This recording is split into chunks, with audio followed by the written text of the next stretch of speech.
Good morning, students. So, in the previous lecture, we have learned about Unit 2 PLSQL concepts. We have studied topic exception handling, then cursors, triggers, procedure functions, basics of PLSQL, structure of PLSQL, generic PLSQL blocks. And today in this lecture, we will learn about Unit 3 functional dependency and decomposition. So I will start. So first of all, what is functional dependency? So functional dependency, let R be a relation schema having the attributes A1, A2, A3 up to AN. એટલે functional dependency એટલે શું? તો relation એટલે table. આપણે હવે functional ડિપેન્ડન્સીની જ્યારે વાત કરશું ત્યારે જ્યારે રિલેશન વર્ડ આવે ત્યારે આપણે સમજવાનું કે ટેબલની વાત થાય છે. એટ્રીબ્યુટ આવે એટલે કોલમની વાત થાય છે અને ટપલ આવે તો રો. આર જે છે એ આપણું રિલેશન છે જેના કોલમ્સના નામ પર્ટિક્યુલર આપેલા છે. એમાં સમજી લો કે A1 A2 કે કોઈ પણ એટ્રીબ્યુટનો તમે સેટ બનાવો, બરાબર? એને તમે કહી દો એક્સ અને બીજો એટ્રીબ્યુટનો સેટ હોય એને તમે કહી દો વાય, બરાબર? તો તમે એવું કહી શકો કે માની લો કે એક્સ કમ્પોનન્ટ્સ જે હોય એટલે એક્સ કોલમ્સ જે હોય જેને સેટ ઓફ એટ્રીબ્યુટ છે એ વાય પર ડિપેન્ડન્ટ હોય તો તમે લખી શકો એક્સ ટેન્ડ્સ ટુ વાય. તો તમારે એને બોલવાનું એવું X tends to Y where Y is functionally dependent on X or X is functionally determines Y. એટલે આપણે આ સ્ટેટમેન્ટનો યુઝ કરવાનો કે Y is functionally dependent on X. હવે એક્સ જે છે એ લેફ્ટ હેન્ડ સાઈડમાં છે અને વાય છે એ રાઈટ હેન્ડ સાઈડમાં છે. તો એક્સ ને કહેવાય ડિટર્મિનન્ટ અને વાય ને કહેવાય ડિપેન્ડન્ટ. ઓકે, તો X tends to Y that is your functional dependency.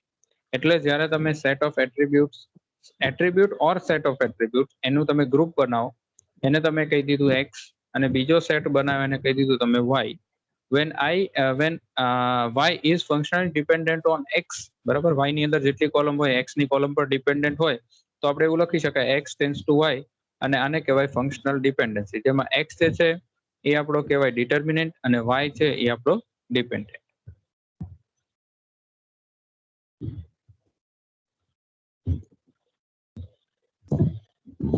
Okay, next functional dependency diagram. હવે ફંક્શનલ ડિપેન્ડન્સીનું ડાયાગ્રામ તમે x ટેન્ડ્સ ટુ y બતાવો તો આર જે છે x ટેન્ડ્સ ટુ y કરો તો આ રીતે તમારે બે નોટ્સ એટલે બે રેક્ટેંગલ બનાવવાના અને x માંથી એરો y માં તમારે બતાવવાનું. તો આનું ગ્રાફિકલ રિપ્રેઝન્ટેશન કહેવાય.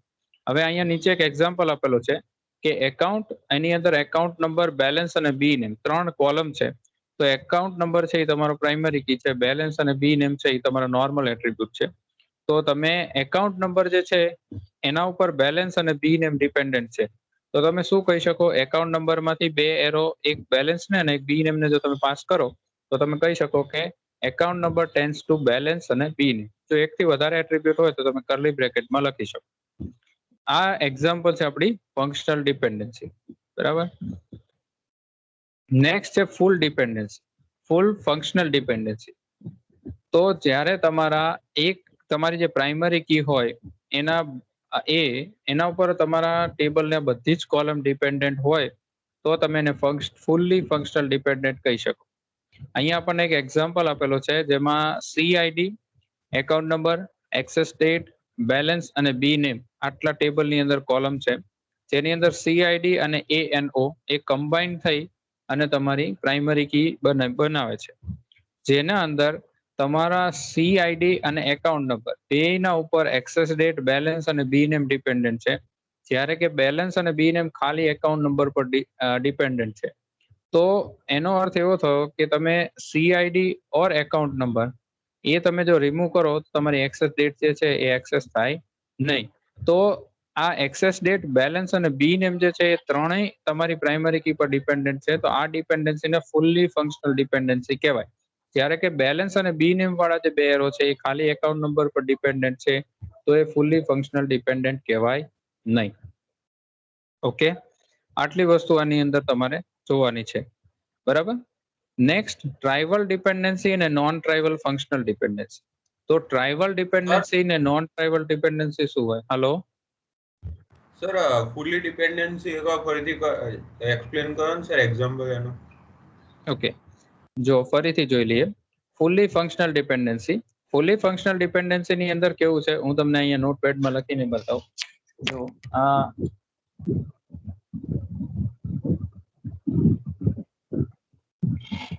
અહીંયા આપણી પાસે આ ટાઈપની ફંક્શનલ ડિપેન્ડન્સી છે. CID, ANO is dependent on શેના ઉપર ડિપેન્ડન્ટ છે?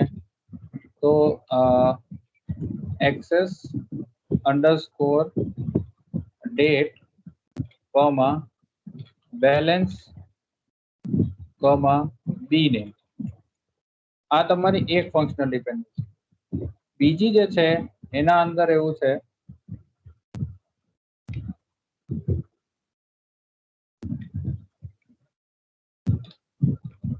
બીજી ફંક્શનલ ડિપેન્ડન્સી જે છે એની અંદર એક્સેસ સ્ટેટ નથી, એની અંદર ખાલી બેલેન્સ અને bname જ છે અને લેફ્ટ સાઈડમાં એકાઉન્ટ. બરાબર? એને સાઈઝ ઇન્ક્રીઝ કરી બતાવો. ઓકે,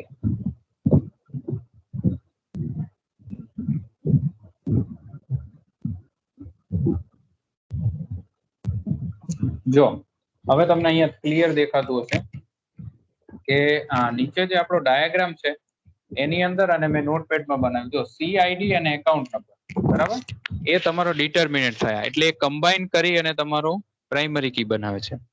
તો એના એ બે પ્રાઇમરી કી પર કઈ કઈ કોલમ ડિપેન્ડન્ટ છે? તો એક્સેસ ડેટ, બેલેન્સ અને bname. એટલે ઇન શોર્ટ પ્રાઇમરી કી સિવાયની બધી જ કોલમ આવી ગઈ. બરાબર. બીજી ફંક્શનલ ડિપેન્ડન્સી એવી છે કે ખાલી એકાઉન્ટ નંબર ના ઉપર બેલેન્સ અને bname ડિપેન્ડન્ટ છે. તો આ બીજી ફંક્શનલ ડિપેન્ડન્સી થઈ. તો હવે ડેફિનેશન એવી છે કે ફૂલી ફંક્શનલ ડિપેન્ડન્સીની અંદર તમારા પ્રાઇમરી કી સિવાયના જેટલી કોલમ હોય એ બધી પ્રાઇમરી કી પર ડિપેન્ડન્ટ હોવી જોઈએ, તો જ એને ફૂલી ફંક્શનલ ડિપેન્ડન્ટ કહેવાય. તો એનો અર્થ થયો કે આ તમારી FFD થઈ, જ્યારે કે નીચે આ જે ફંક્શનલ ડિપેન્ડન્સી છે એ નોર્મલ થઈ, એટલે તમારી ફંક્શનલ ડિપેન્ડન્સી FD થઈ ખાલી.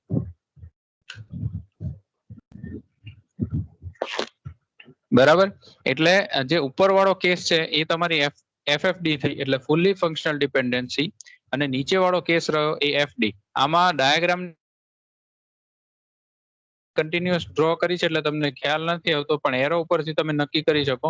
બેલેન્સ અને bname માં જે નીચે વાળા એરો છે એ એકાઉન્ટ નંબર માંથી આવે છે, ખાલી એકાઉન્ટ નંબર માંથી. તો એ મારો આ એક્ઝામ્પલ, બરાબર, નીચે વાળો.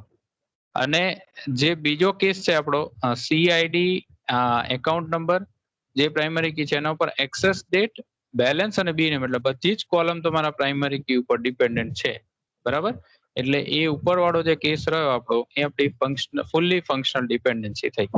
હવે ક્લિયર થયું? યસ. ઓકે. એટલે બધી ફંક્શનાલિટી પ્રાઇમરી કી ની જોડે લિંક હોવી જોઈએ. હા, એટલે પ્રાઇમરી કી સિવાયની જેટલી કોલમ હોય એ તમારી પ્રાઇમરી કી ઉપર ડિપેન્ડન્ટ થતી હોય તો તમે એને ફૂલી ફંક્શનલ ડિપેન્ડન્ટ કહી શકો. એમાંથી એક પણ કોલમ બાકી રહી જતી હોય તો એ ફૂલી ફંક્શનલ ડિપેન્ડન્ટ ના કહેવાય, ખાલી ફંક્શનલ ડિપેન્ડન્સી કહેવાય. Okay. Okay, done. Okay, next trivial versus non trivial functional dependency. હવે ટ્રાઇવલ ને નોન ટ્રાઇવલ શું છે એ જોઈ લઈએ. તો trivial if FD x tends to y is trivial if and only if right hand side is a subset of left hand side. આટલું જ ખાલી સિમ્પલ છે કે રાઈટ હેન્ડ સાઈડ જે રહી એ લેફ્ટ સાઈડમાં આવતી હોય તો એને ટ્રાઇવલ ડિપેન્ડન્સી કહેવાય, નો આવતી હોય તો એને નોન ટ્રાઇવલ ડિપેન્ડન્સી કહેવાય. બરાબર. તો આ કેસની અંદર તમે જો તમારું CID જે છે એ ડિપેન્ડન્ટ છે CID અને એકાઉન્ટ નંબર ઉપર, તો આ તમારી થઈ ટ્રાઇવલ ડિપેન્ડન્સી. બરાબર. એક્ઝામની અંદર આની ડેફિનેશન ને એક્ઝામ્પલ આવે તમારે આપવાનું. અને નોન ટ્રાઇવલમાં એક્ઝેક્ટ ઓપોઝિટ કે એનો સબસેટ ના હોય તો એના એક્ઝામ્પલમાં જો CID એકાઉન્ટ નંબર છે, બરાબર, એ એક્સેસ ડેટ એના ઉપર ડિપેન્ડન્ટ નથી કરતી, મતલબ એક્સેસ ડેટ જે છે એ લેફ્ટ સાઈડમાં નથી આવતી. જો લેફ્ટ સાઈડની અંદર ખાલી CID અને એકાઉન્ટ નંબર બે જ વસ્તુ છે. એટલે આ થઈ નોન ટ્રાઇવલ ફંક્શનલ ડિપેન્ડન્સી. પછી તમારું છે આર્મસ્ટ્રોંગ એક્ઝમ્સ. બરાબર, જે ફંક્શનલ ડિપેન્ડન્સી માટે આપણે યુઝ કરીએ. તો એમાં આ ખાલી રૂલ્સ છે, બરાબર. આની અંદર આપણે ફંક્શનલ ડિપેન્ડન્સી અને ક્લોઝર ફાઇન્ડ કરવાનો એક્ઝામ્પલ જે પ્રેક્ટિકલમાં આપેલો છે એ પણ કરીશું. અને પહેલા એનું થિયરી જોઈ લેશું, પછી એનો એક્ઝામ્પલ પણ કરીશું. પહેલા આના અત્યારે આ જે આપણે જોઈએ છે ખાલી ફંક્શનલ ડિપેન્ડન્સીની અંદર આર્મસ્ટ્રોંગ એક્ઝામ્સ જ છે, જે જોઈ લઈએ આપણે. તો સૌથી પહેલું છે રિફ્લેક્સિટી, જેની અંદર if B is a subset of A, then આપણે એવું લખીએ B tends to A tends to B, તો B is a subset of A. Augmentation માં એવું થાય, if A tends to B, then AC tends to BC, એવું લખી શકાય. Transitivity મતલબ if A tends to B and B tends to C, then A tends to C. પછી pseudo transitivity માં શું થાય, if A tends to B and BD tends to C, then AD tends to C. Self determination માં શું થાય, A tends to A. અને decomposition ની અંદર if A tends to BC, then A tends to B and A tends to C. Union ની અંદર if A tends to B and A tends to C, then you can write A tends to BC.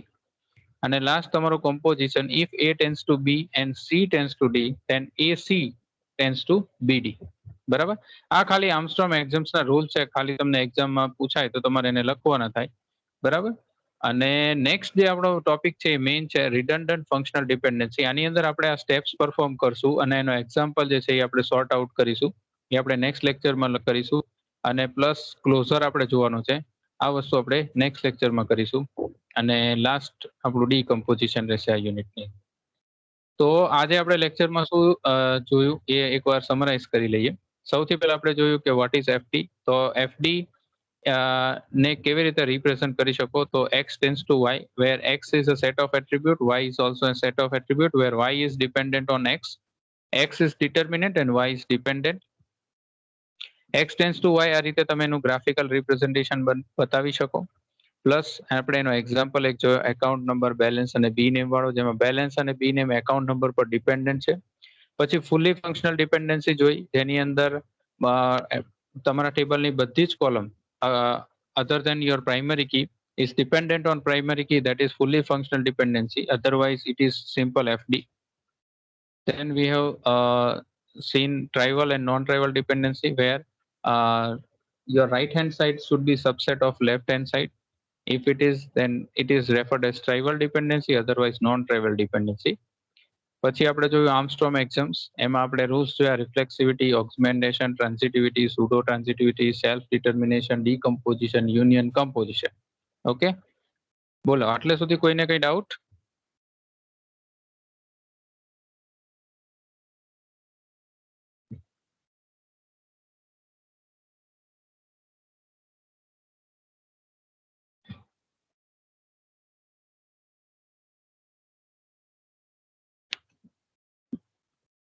Hello. Any doubts, students, till now? No, sir. No. Okay, then if you have any doubt, consult with me in next lab or lecture. Okay, thank you.